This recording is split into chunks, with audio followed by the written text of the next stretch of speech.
이 시간 우리에게 주시는 하나님 말씀 고린도후서 2장 1절에서 11절까지의 말씀입니다. 이 계시의 말씀을 읽어드리는 가운데 살아계신 하나님의 음성을 듣는 시간이 되시기 바랍니다. 내가 다시는 너희에게 근심 중에 나아가지 아니하기로 스스로 결심하였노니 내가 너희를 근심하게 한다면 내가 근심하게 한 자밖에 나를 기쁘게 할 자가 누구냐? 내가 이같이 쓴 것은 내가 갈 때 마땅히 나를 기쁘게 할 자로부터 도리어 근심을 얻을까 염려하며 또 너희 모두에 대한 나의 기쁨이 너희 모두의 기쁨인 줄 확신함이로라.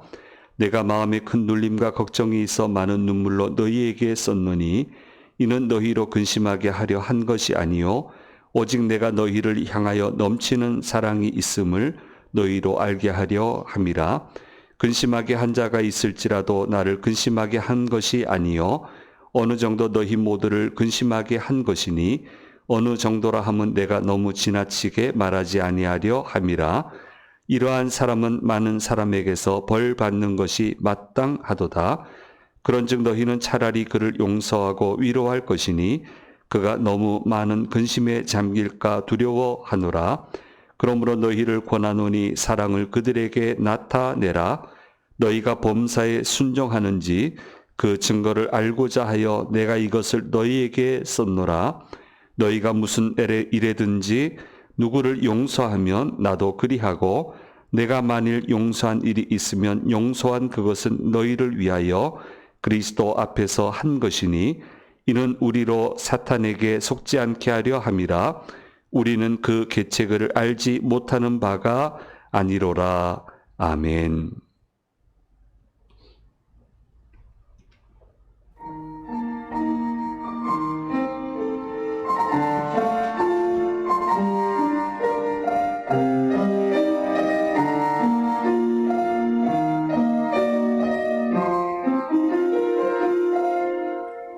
예수 우리들의 밝은 빛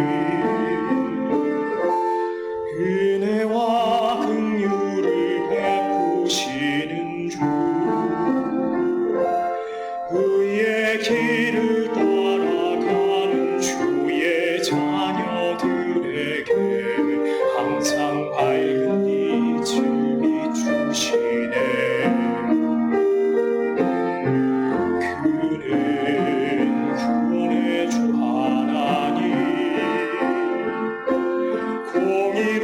세상을 다스리시네.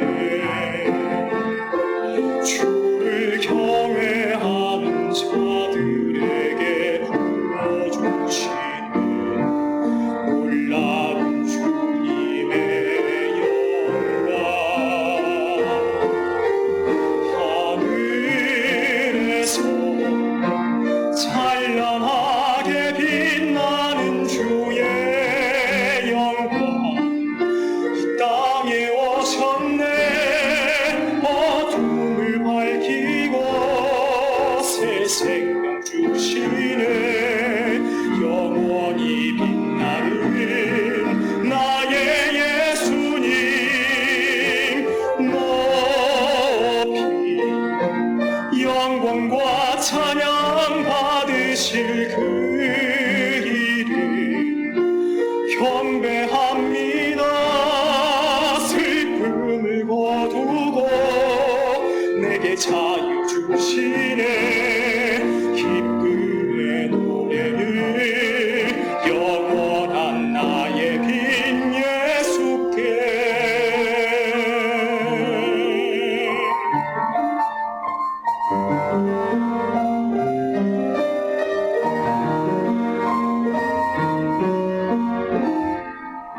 예수 우리들의 밝은 빛 은혜와 긍휼을 베푸시는 주 의의 길을 따라가는 주의 자녀들에게 항상 밝은 빛을 비추시네. 그는 구원의 주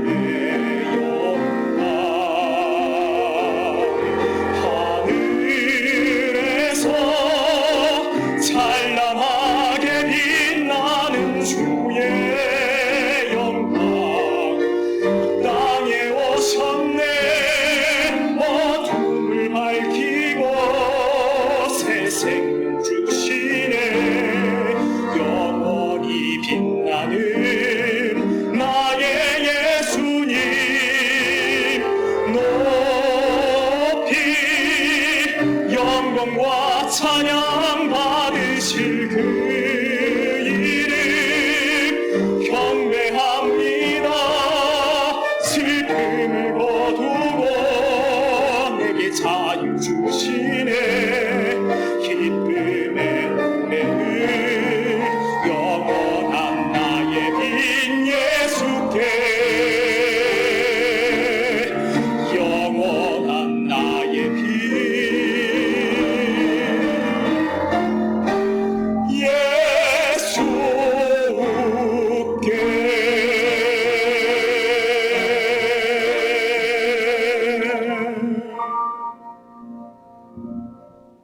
아멘. 예. 알리는 말씀 먼저 전해드리겠습니다. 이미 공지해드린 대로 지난 주일 공동의회 투표 결과가 보시는 바와 같습니다. 기도해 주시고 참여해 주신 분들께 감사드리고 이제 남은 행정 절차가 이제 있습니다. 2월부터 이제 행정 절차가 시작이 되는데요.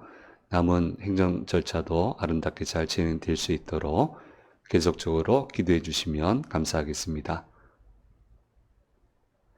금주 수요일에는 2024년도를 준비하는 정책당회로 모이도록 하겠습니다. 성탄절 예배를 안내해 드리겠습니다. 25일 월요일 오전 11시 10분 2부 예배 시간 1회만 예배를 드리겠습니다. 전 교인 연합 예배가 되겠고요. 예배 중에 입교식이 지금 예정되어 있습니다. 그 2부에는 성탄 축하 교제가 되어 있고요. 성탄 축하 예배는 기존에 우리 드리는 것처럼 그런 순서로는 하지 않겠습니다. 좀 다양한 순서가 지금 준비되고 있는데 좀 더 축제 형식으로 아름답게 드릴 수 있도록 그렇게 준비해서 성탄 예배를 드리도록 하겠습니다. 아시는 것처럼 중식은 따로 준비되지 않으나 성탄 케이크를 같이 나눌 수 있는 그런 준비가 되고 있습니다. 참조해 주시면 감사하겠습니다. 오늘 예배에 오신 우리 성도님들과 영상을 통해서 예배 참여하는 모든 분들에게 성탄절에 오신 주께서 주시는 은혜가 함께 하시기를 간절히 소망합니다. 사람은 늘 문제를 안고 살아가는데 문제를 처리하는 데는 두 가지 방식으로 반드시 처리해야 된다 이렇게 이야기합니다. 제일 중요한 것은 그 표면적으로 드러난 문제죠. 그거는 좀 처리를 해야죠. 대부분 그걸 처리를 제대로 안 하면 일이 좀 걷잡을 수 없이 커지는 그런 경향이 있기 때문에 표면적으로 드러난 문제들은 시급하게 해소시키는 것이 굉장히 중요합니다. 그래서 좀 급하게 잘 대응을 하면은 더 이상 확대가 되지 않고 의외로 그 문제들이 처리가 되는 것을 보게 됩니다. 근데 그러고 나서 손을 놓게 되면 그 다음에 이제 큰 문제가 일어나게 됩니다. 그 문제가 일어난 그 밑에는 근원적인 문제가 있거든요. 그러니까 이게 다 해결됐다라고 생각해서는 안 되고 근원적인 문제가 무엇인가라고 하는 것을 잘 규명을 해서 그것을 아주 조심스럽지만 이 근원적인 문제는 굉장히 까다롭습니다. 그러니까 조심스럽지만 하나하나 그 매듭을 풀어가는 것이 굉장히 중요합니다. 이 두 가지를 다 잘 해낼 수 있어야 되고요. 근원적인 문제를 해결을 제때 못하게 되면은 문제가 꼬리에 꼬리를 물고 일어나게 되고 그 다음부터는 내 손을, 내 영역을 넘어서게 됩니다. 그러면 이제 걷잡을 수 없게 되고요. 감당이 안 되게 되고요. 그로 인해서 얼마나 어려운 일이 찾아오게 되는지 모릅니다. 대부분의 건강한 조직들은 이 두 가지 트랩을 가지고 있어요. 트랙을 가지고 있어서 두 가지를 가지고 해소를 하고 이걸 못하면은 그 조직은 다 무너집니다. 그러니까 건강하게 발전하고 성장하는 뭐 기업이든 조직이든 모든 그런 조직에는 이 체계가 있고요. 상담도 마찬가지입니다. 다 마찬가지죠. 뭐 병을 고치는 것도 마찬가지고 당장 급한 거 먼저 하잖아요. 먼저 하고 근원적인 거를 다루잖아요. 상담도 마찬가지입니다. 뭐 저는 상담사이기도 합니다만은 전문가이기도 합니다만은 상담 중에 위기 상담이 있어요. 위기 상담은 철저하게 이 원칙대로 합니다. 위기 때문에 왔거든요. 그러니까 일단 급한 거는 근원적인 게 아니에요. 근원적인 거에서 위기가 왔지만 당장 급한 것은 지금 위기를 처리해 주는 거예요.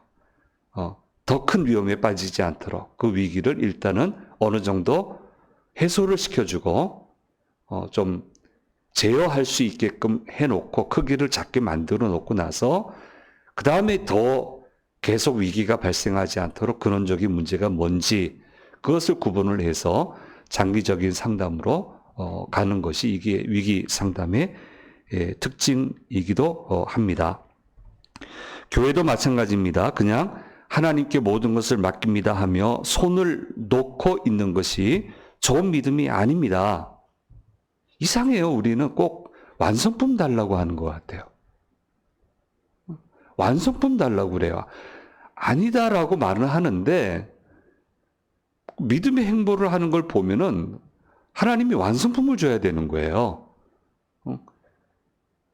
근데 그렇게 오는 건 없거든요.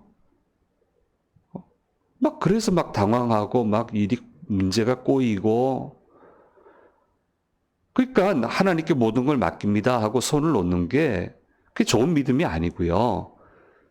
손을 놓고 있는 것은 좋은 교회가 아닙니다. 그렇게 하는 게 아닙니다. 어떻게 해야 하나님이 기뻐하시는 방향으로 갈 수 있겠습니까? 라고 물어보고 끊임없이 그 길을 가는데 그 과정이 힘들고 어려우니까 이 모든 여정을 주님께 맡깁니다. 제대로 갈 수 있게 도와주세요 하고 구체적인 행동을 하는 것이 좋은 믿음이고 구체적으로 행동을 하도록 격려하고 그렇게 같이 한 마음으로 가는 교회가 좋은 교회가 되는 것입니다. 아브라함에게 무뼈를 보여주시고 바닷가의 모래처럼 내 자손의 번성함을 허락해 주겠다. 아브라함이 거절할 이유가 없잖아요. 자손들 번성하게 해주겠다는데 누가 거절해요? 아멘 했죠. 그랬더니 하나님이 제일 먼저 하신 게 뭐예요? 이주시켰어요. 단계별로 이주를 시켜요. 그 척박한 땅에서 지금 있는 그 땅에서 하나님 여기서 그냥 합시다. 아니란 말이에요, 거기가. 거기서는 안 돼요. 그러니까 하나님이 말씀하신 것을 이룰 수 있는 땅으로 보내주시는데 첫 번째 단계는 뭡니까? 믿음이 커져야 되잖아요. 그러니까 믿음이 클 수 있는 여건을 가진 땅으로 보내는데 자기 본토 친척 아비집을 떠나야 돼. 전혀 모르는 사람한테 가야 돼. 본토 친척 아비집에 있으면 아쉬운 소리 안 해도 되는데 이제는 가서 아쉬운 소리 해야 돼요. 뭐가 하나 마음대로 되는 게 없어요. 그 얼마나 믿음이 필요하겠어요? 얼마나 곤란한 일 많이 만나겠어요? 얼마나 기도해야 되겠어요? 그러면 우리는 그건 재앙이라고 생각하는데 그게 아니란 말이에요. 아브라함에게 하나님은 축복을 주시기 위해서 그 땅으로 보내시는 거예요. 그걸 겪으면서 좀 믿음이 좀 좋아져야 된다. 이 단계는 믿음이 좋아져야 된다. 그러니까 100세의 아이를 얻는 거죠. 자손 주신다고 해놓고는.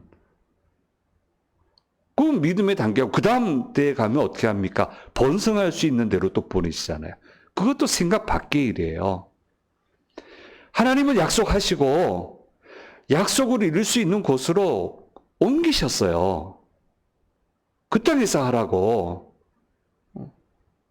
그 땅에서도 나는 역사하니까 날 믿으라고. 하나님 왜 이 좋은 여건을 놔두시고 왜 이 척박한 곳으로 나를 보내십니까? 하지 말고 거길 가야만 될 수 있기 때문에 그 좋은 땅은 너한테는 독이고 이 척박한 땅이 너한테는 복이다. 날 좀 믿고 믿는다고 하면서 날 좀 믿고 날 좀 따라와 주면 좋겠다. 그렇게 여정을 이끌어 가셨고요. 아브라함은 그 여정을 잘 따라갔습니다. 그래서 우리가 아는 것처럼 성경에 기록된 것처럼 복의 근원이 될 수 있었습니다. 우리가 이것을 꼭 기억을 해야 됩니다. 그러므로 믿습니다 했으면 믿음의 행보를 구체적으로 보여야 합니다. 그것이 믿음의 내용이고요. 그래야만 그 믿음이 내 현실 생활 속에서 구체적으로 펼쳐지게 된다라고 하는 것을 우리는 잊어서는 안 됩니다. 그래서 예, 알겠습니다. 예, 믿음의 행보를 보이겠습니다. 과정 모든 거 만만치 않은데 그건 맡기겠습니다. 인도해 주세요. 가게 해 주세요. 말씀하신 것 이루어 주세요. 그렇게 가야 그게 제대로 된 믿음이고 거기에서 역사가 일어나게 되고 그건 개인뿐 아니고 교회도 마찬가지예요. 이 경로를 통해서만 하나님은 역사하신단 말이에요. 이것을 우리는 잊어서는 안 되는 겁니다. 고린도 교회 안에 문제가 일어났습니다. 이 문제를 해소하기 위해서 많지는 않지만 교회 안에 좋은 믿음의 사람들이 있었고요. 바울은 이제 같이 있지는 않아요. 그러나 먼 곳에 있으면서 같이 힘을 모아서 이 문제를 해소하기 위해 노력을 했습니다. 당면한 문제들을 잘 다루어 줄 것을 이 사도 바울은 고린도 교인들 그 좋은 사람들에게 신신당부를 하게 됩니다. 표면적으로 드러난 문제들은 심각한 죄의 문제입니다. 해결 안 되고는 방법이 없어요.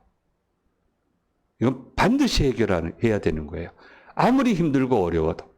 그리고 그 교회 안에 있는 좋은 믿음의 사람들이 좀 힘을 잘 모아가지고 이 문제들을 잘 해소를 하게 됐는데, 죄 문제는 해결을 했는데, 이제 감정의 골이 생긴 거죠. 섭섭한 사람들이 있을 거 아닙니까? 이게 좀 강하게 한 거니까 감정의 골이 생길 수밖에 없지 않습니까? 그 말을 듣긴 듣지만, 그래서 바울이 고린도 교회를 방문을 했는데 생각과는 분위기가 달라요.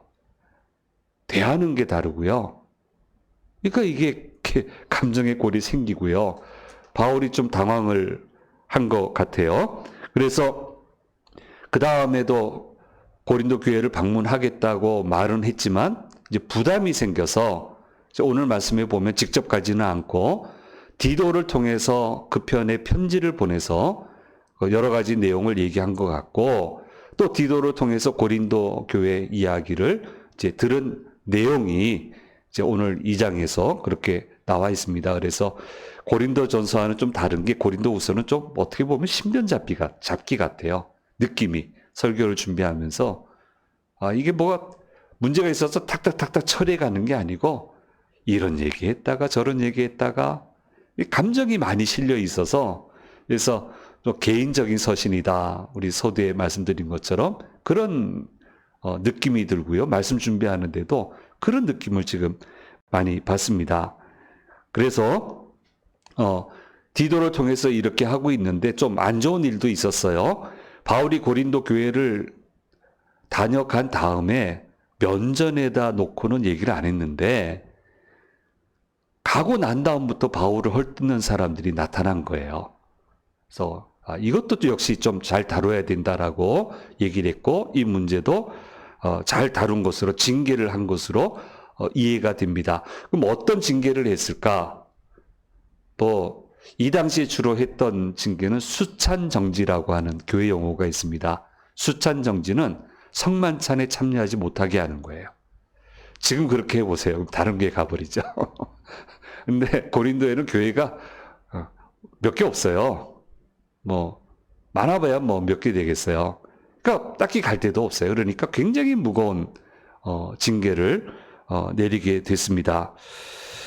지금은 이런 상황이 되면 대부분이 다른 교회로 가시죠. 좋은 교인이셨고요. 제가 개인적으로 참 고마워했고요. 어린 목사를 참 예의를 갖춰서 정성으로 섬겨주셨던 분이어서 참 감사하다. 그렇게 이제 생각했던 분인데, 지역사회도 깜짝 놀랬고요. 믿음 좋은 걸로 소문났었거든요, 그분이. 근데 지역사회도 깜짝 놀랬고, 온 교회도 깜짝 놀랄 만한 일을 하셨어요. 피해를 입은 분들이 제법 많아요.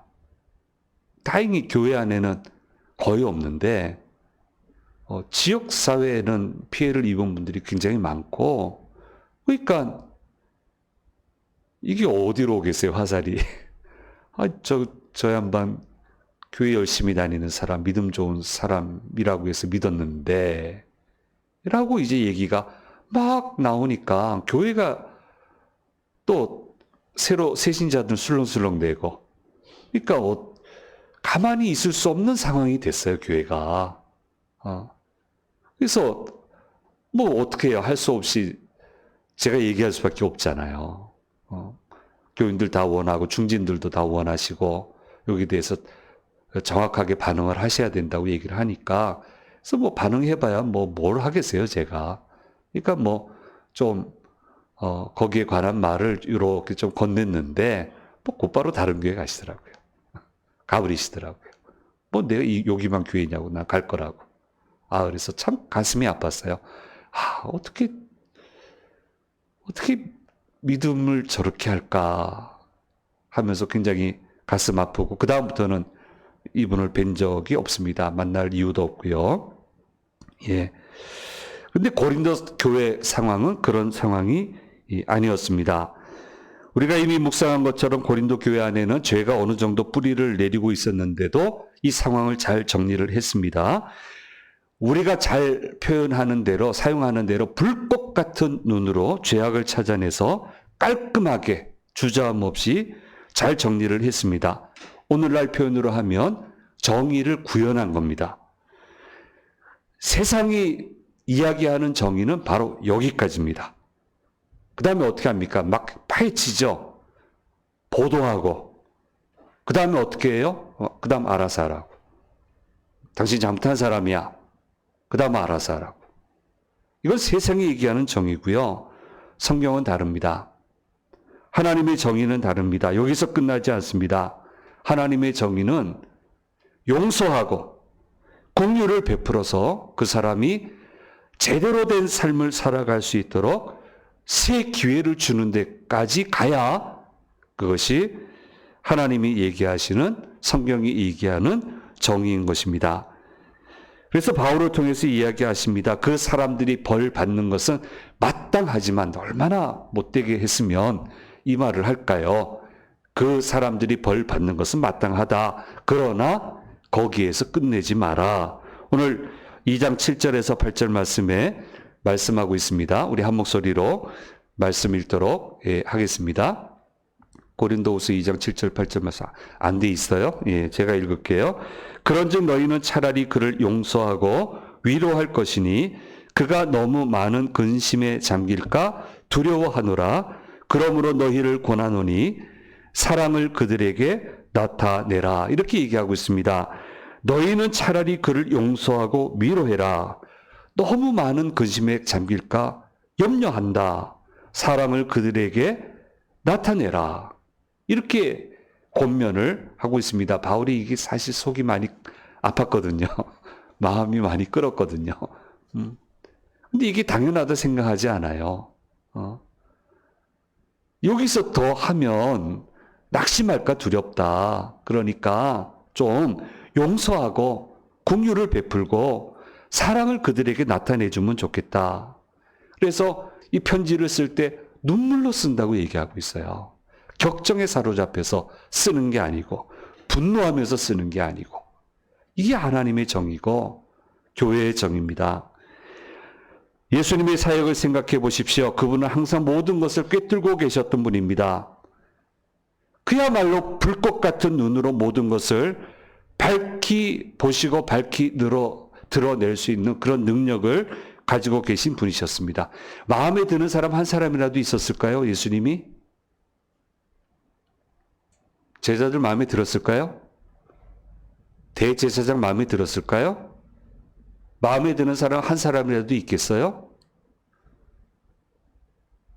다 죽어야죠.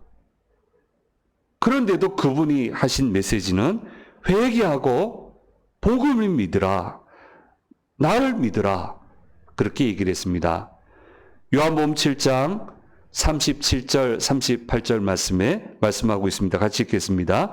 명절 끝날 곧 큰 날에 예수께서 서서 외쳐 이르시되 누구든지 목마르거든 내게로 와서 마시라.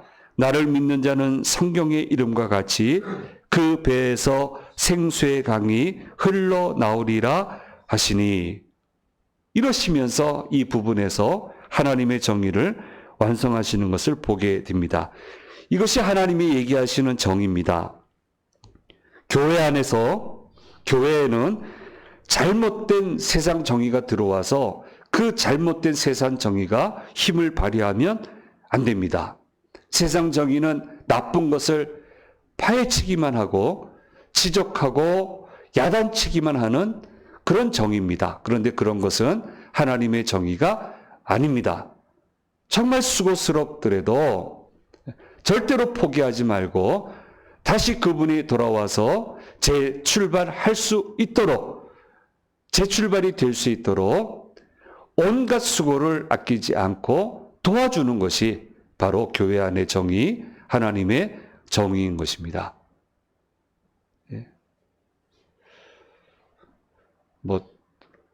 잘못한 거 잘못했다고 말할 때도 있죠. 그렇죠? 여러분, 조직생활을 하신 분들은 아시지 않습니까? 수하에 많은 사람을 데리고 있어 본 분들은 아시잖아요. 근데 파헤쳤어요. 잘못했다고. 거기는 세상 정의고.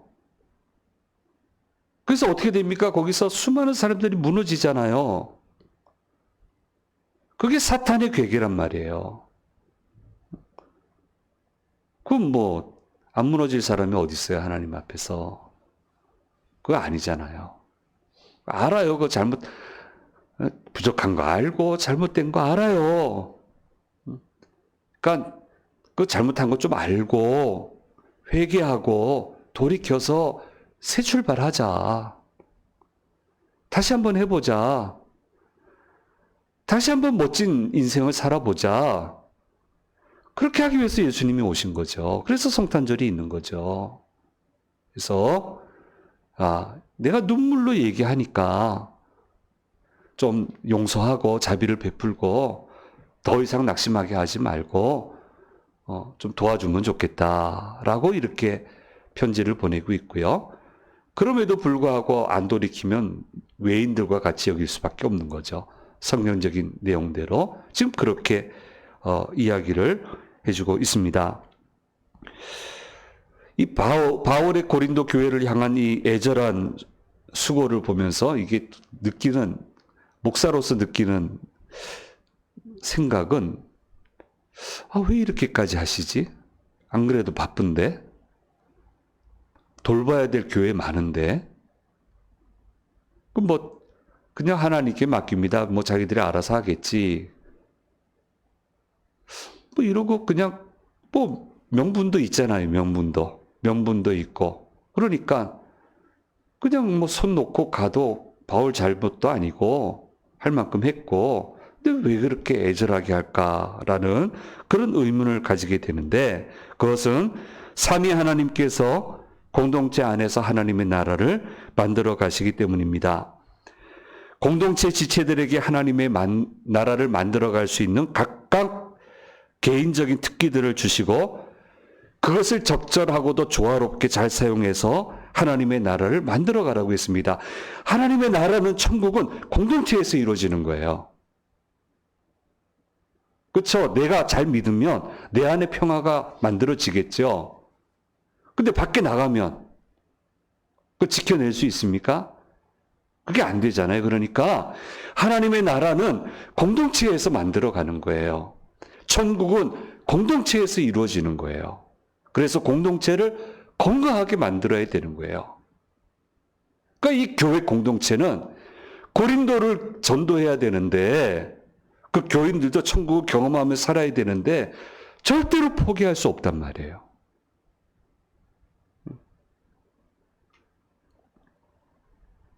몇십 개 교회를 섬겼습니다마는 또 관리해야 되는 마지막 책임이 저한테 있었습니다마는 다 아름답지는 않아요. 모든 얘기가 다 들어오니까 그래도 포기 못해요. 절대로 포기 못해요. 천국을 이루어야 되잖아요. 나 하나 잘 믿으면 되지. 절대로 그렇게 되지 않습니다. 아름다운 공동체가 만들어져야 돼요. 가정 공동체, 각 모임 공동체, 교회 공동체 만들어져야 돼요. 거기 주님이 중심에 계시고 주님을 중심으로 만들어 갈 때 거기서 천국이 이루어지고 거기서 힘이 나오게 되고 거기서 하나님의 역사가 일어나게 되는 거예요. 그래서 기도도 개인 기도해야죠. 근데 같이 중보 기도해야 돼요. 기도 부탁하세요. 거기에서 하나님의 역사가 일어난단 말이에요. 그래서 바울은 교회를 포기 못해요. 고린도 교회를 이렇게 속색이고 이렇게 뭐라 하고 뒤돌아서면 다른 얘기하고 그럼에도 불구하고 눈물로 편지를 쓰면서 이 교회를 제대로 올려놓기 위해서 이렇게 애를 쓰고 있는 것입니다. 초대교회가 어떻게 전도에 성공을 했습니까? 개인적으로 물론 전도했죠. 그런데 그 사람들을 수용할 수 있는 건강한 공동체가 있었기 때문에 전도에 성공할 수 있었습니다. 사람들이 다 칭찬했어요. 누구든지 여건만 되면 거기 들어가고 싶어 했어요. 그런 믿음의 공동체가 있었기 때문에 초대교회는 엄청난 전도가 가능했던 것입니다. 그래서 우리 교회 공동체는 내 기분에 따라 포기되고 버려지고 그럴 수 있는 공동체가 아닌 것입니다. 그래서 바울을 힘들게 했던 고린도 교회였지만 절대로 그 교회를 바울은 포기할 수가 없어서 교회를 살려야만 했기 때문에 그 모든 무례함을 참아내고 어떻게 하든 새롭게 세우려고 노력을 했던 것입니다. 제가 굉장히 이거 참 신기한 경험이고요. 제가 기회 있을 때마다 앞으로 더 얘기할 겁니다. 한 것 또 했다고 얘기하지 마세요. 참 감사한 경험인데요. 그 공동체 내에서는 그 여자 집사님이 원로급이에요. 우리로 보면은 그저 좀 어린 사람인데 그 공동체에서는 원로급이신데 그 아파트에 세댁들이 주로 사는 아파트란 말이에요. 근데 구역장으로 섬길 분이 없는데 그래도 그분이 좀 적임자일 것 같아서 굉장히 걱정하면서 아이고 이게 생각과 다르게 하시면 어떡하지? 걱정하면서 그 아파트 세대 구역을 맡겼는데 그렇게 재밌어요. 아무 얘기 안 하시지만 옆에서 이렇게 지나가다 보면은 그렇게 재밌어 해요. 저분 참 의외다. 응? 저 위치에 계신 분이 저 세댁들하고 저렇게 어떻게 잘 어울릴까?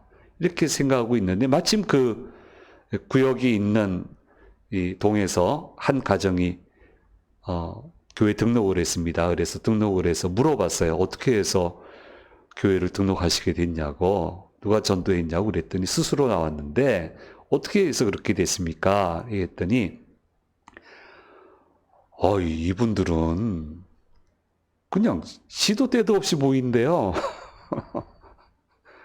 차 마시면서 웃고 즐기고 밥 먹으면서 웃고 즐기고 구역 예배 드리고 그렇게 맨날 웃고 다니고 뭉쳐서 다니고 막 이러니까 위기감이 들더래요. 자기도 그 모임에 안 가면 도태될 것 같은 위기감이 들어가지고 내가 위기감이 들어서 이 구역에 들어가기 위해서 교회에 나왔다고 전도 등록하게 됐다고 하는 참 신기한 경험을 했습니다. 너무너무 신기해요. 그래서 그 다음부터는 이 구역 얘기를 가는 교회마다 얘기하는데 이렇게 되지는 않아요. 그 다음부터는 이렇게 되지는 않는데 어쨌든 참 신기한 경험으로 남아 있습니다. 우리가 살아가는 공동체는 이런 공동체가 돼야 됩니다. 항상 하하호호하는 그런 공동체. 그래서 이 구역을 경험하고 난 다음부터 제가 쓰는 표현이 구역은 하하호호 해야 된다. 모임은 하하호호 해야 된다. 이게 제가 만든 용어입니다. 하하호호하는 공동체. 그런데 하하호호하는 공동체가 되려면 하나님의 정의가 살아있어야 됩니다. 세상의 정의가 사는 게 아니고 하나님의 정의가 살아 있어야 됩니다. 이 공동체를 만들기 위해서 하나님은 이렇게 수고하시고 바울을 통해서 바울도 역시 이 사명을 가지고 이렇게 수고하고 있는 것을 보게 됩니다. 이렇게 될 때 악한 마귀는 틈을 타지 못하게 됩니다. 혼자 있으면 당합니다. 같이 있으면 이겨낼 수 있습니다. 정의를 구현하다가도 사탄에게 속아서 또 다른 죄 가운데 빠지게 되는 것을 보게 됩니다. 어김없이 그런 일들이 일어나요. 그렇게 사탄은 곳곳에 함정을 파놓고 우리가 거기에 빠질 때를 기다리고 교회 공동체가 빠지기를 기다리고 있습니다. 그래서 우리는 사탄의 괴계를 모르는 바가 아니다. 이런 괴계에 빠지지 말고 언제나 아름다운 믿음의 공동체를 만들어 가야 되고 하나님의 정의를 구현해 가야 되고 믿음의 길을 걸어가야 되는 거예요. 믿습니다 하고 손을 놓는 것은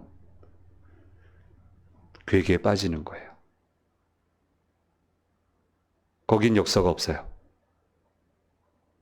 믿습니다 했으면 과정을 맡기고 어떤 길이 펼쳐지든 간에 가야 돼요.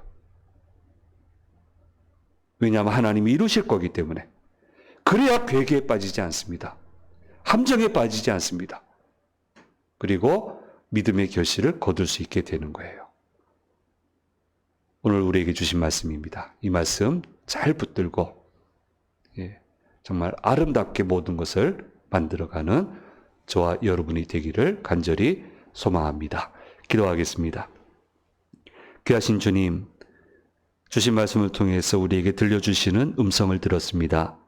주님, 절대로 사탄의 괴계에 빠지지 말고 하나님의 정의를 구현하며 건강한 공동체를 만들어가고 믿음으로 끝까지 달려가서 놀라운 하나님이 주시는 역사를 체험하고 만들어내는 저희들의 믿음이 되도록 도와주시고 우리 주심재단 되도록 인도하여 주시옵소서. 감사드리고 우리 주 예수 그리스도의 이름으로 기도드립니다. 아멘.